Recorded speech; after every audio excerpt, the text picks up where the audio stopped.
नमस्कार बंधुरा आमी पियूष किचेने तोमादेर स्वागत। चले एसेछि आजके करला निये, तीता करला। देखो करलागुलो आमी खूब सुंदर करे केटे नियेछि। आमी आजके करला भाजा एमन भावे बानाबो एकदमई तीतो होबे ना। तो तोमरा देखते थाको आमी किभाबे करला भाजा करी। करलागुलोर मध्य आमी एखाने दिये देब जल, तारपर दिये देब 1 चामच लवण। लवण और जल दिए आमी किन्तु करलाटाके भालो करे एकटु चेटके नेब। देखते पाচ্ছ তোমরা এভাবে করলার মধ্যে একটু লবণ দিয়ে ভালো করে চেটকে নেবে। দেখো এখান থেকে কিন্তু সবুজ সবুজ একটা জল বেরিয়ে আসছে। কিছুক্ষণ চটকাতে হবে।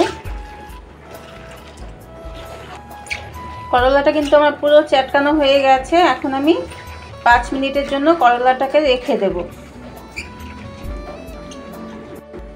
চলে এলাম 5 মিনিট পর। দেখতে পাচ্ছ সবুজ সবুজ একটা জল বেরিয়েছে। এই জলটাকে ফেলে দিয়ে আমি এখন করলাটাকে ভালো করে একটু ধুয়ে নেব। এদিকে আমি একটা কড়াই বসিয়ে দিয়েছি, দিয়ে দেব এখানে সরষের তেল। তেলটা আমার বেশ গরম হয়ে গেছে। এখন আমি দিয়ে দেব একটা গোটা পেঁয়াজ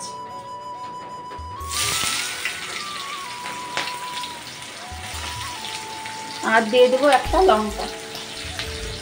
লঙ্কা তোমরা যে যেরকম ঝাল খাবে সেভাবে দেবে। আমি একটা গোটা লঙ্কা দিয়ে দিচ্ছি 2 ফালি করে। লঙ্কা পেঁয়াজটা একটু হালকা ভেজে নেব।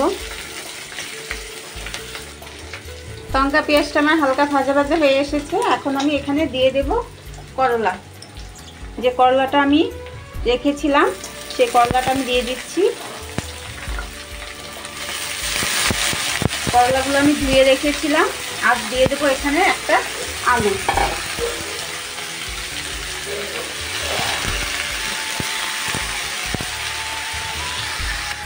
দিয়ে দেবো এখানে পরিমাণ মতো লবণ আর দিয়ে দেবো পরিমাণ মতো হলুদ।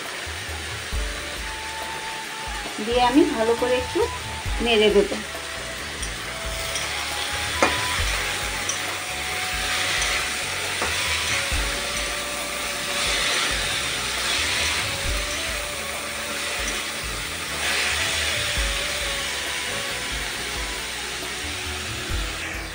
গ্যাসের ফ্লেম কিন্তু আমার একদমই বাড়ানো আছে। দেখতে পাচ্ছ নিচে জল আছে। জলটা শুকিয়ে গেলে তারপর আমি গ্যাসের ফ্লেমটা একদম কমিয়ে দেব। কমিয়ে আমি একটু সময় নিয়ে ভেজে নেব।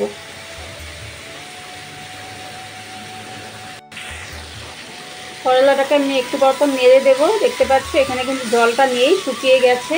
এখন আমি গ্যাসের ফ্লেমটাকে একদম কমিয়ে দেব। আমি কিন্তু করলাটাকে কোনো ঢাকা চাপা দিইনি। ঢাকা চাপা আমি দেবো না। এভাবে আমার আলু আর করলা সেদ্ধ হয়ে যাবে আর ভাজাটা হয়ে যাবে।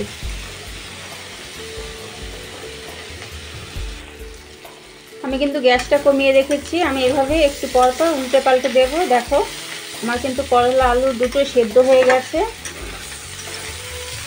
এভাবে আমি একটু পর পর উল্টে পাল্টে নেব, তাহলে ভাজা ভাজা হয়ে আসবে। এখন আমি এখানে দিয়ে দেব 1 চামচ পোস্ত। পোস্তটা দিলে খেতে আরও বেশি ভালো লাগবে, তাই আমি 1 চামচ পোস্ত দিয়ে দিলাম। দিয়ে এখন ভালো করে একটু নেড়ে দেব।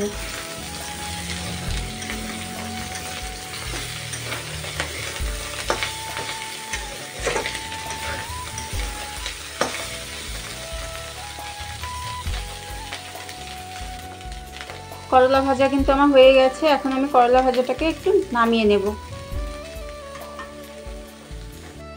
আমি এখানে একটা প্লেটের মধ্যে করলা ভাজাটা নামিয়ে নিয়েছি। দেখতে পাচ্ছ খুব সুন্দর কালার এসেছে আর এটা খেতেও কিন্তু ভালো লাগে। একদমই এভাবে যদি তোমরা রান্না করো একদমই তেতো হবে না।